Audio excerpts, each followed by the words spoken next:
அதோட இன்னொன்று வெக்கக்கேடு, இன்னைக்கு நகையை திருடுவாங்க, பணத்தை திருடுவாங்க, இப்ப கிட்னியை திருடுறாங்க. கிட்னிய நம்ம பகுதி மக்கள் யாராவது திமுக காரர் மருத்துவமனைக்கு போய் ஏதாவது அறுவை சிகிச்சை செஞ்சிருந்தா நீங்க ஸ்கேன் பண்ணி பாத்துங்க, உடலுக்குள்ள இருக்கிற உறுப்புலாம் இருக்குதான்னு பாத்துங்கப்பா. நான் உண்மையை சொல்றேன்.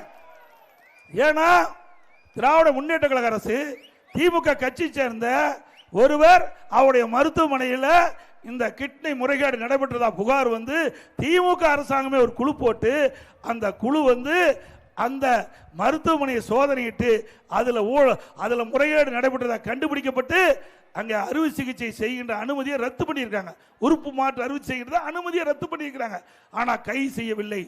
ஆக எவ்வளவு முறைகேடு! வறுமையின் காரணமாக, வறுமை என்பது கொடுமை, கொடுமையிலும் கொடுமை வறுமை. அதை பயன்படுத்தி ஏழைகளை பயன்படுத்தி அவளுக்கு பணத்தாசை காட்டி அவளை அழைத்து சென்று இப்படி கிட்னி முறைகேடு நடைபெறுகின்ற மன்னிக்க முடியுமா? மன்னிக்க முடியுமா?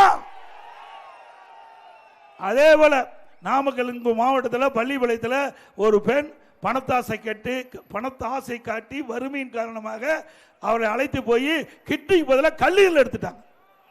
கிட்னிக்கு பதிலாக. இதற்கு மேலாக அந்த எம்எல்ஏ பேட்டி கொடுக்கிறாரு, இப்படி முறைகேடு நடைபெற்றதாக அரசாங்கமே தெரிவித்திருக்கு. இதுக்கு என்ன பதில் சொல்றீங்கன்னா, நாங்களாம் அப்படி செய்யல, அப்படி நான் வந்து ஒரு கார் பேரை சொல்லி, அது என்ன காரு, ரோஸ் ராய் கார், ஏன்னா நமக்கெல்லாம் தெரியாது, விலை உயர்ந்த காரம், 12 கோடி இந்த கார், ரோல்ஸ் ராய் கார் வாங்குறதுக்கு 12 கோடி வேணும். அப்படி 12 கோடி வேணும்னா இந்த பகுதியில் இருக்கிற அத்தனை பேருக்கு கிட்டி கலட்ட வேணுங்கிறார். எவ்வளவு கொழுப்பு ஏங்க! இதெல்லாம் தவறு இல்லை. ஒரு மனிதனை மனிதராக மதிக்க வேண்டும்.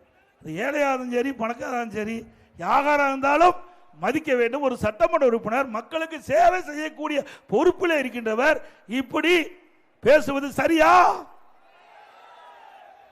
அண்ணா திமுக ஆட்சிக்கு வந்த பிறகு இதையெல்லாம் முழுமையா விசாரணை மேற்கொள்ளப்பட்டு சட்ட நீதியாக நடவடிக்கை எடுக்கப்படும்.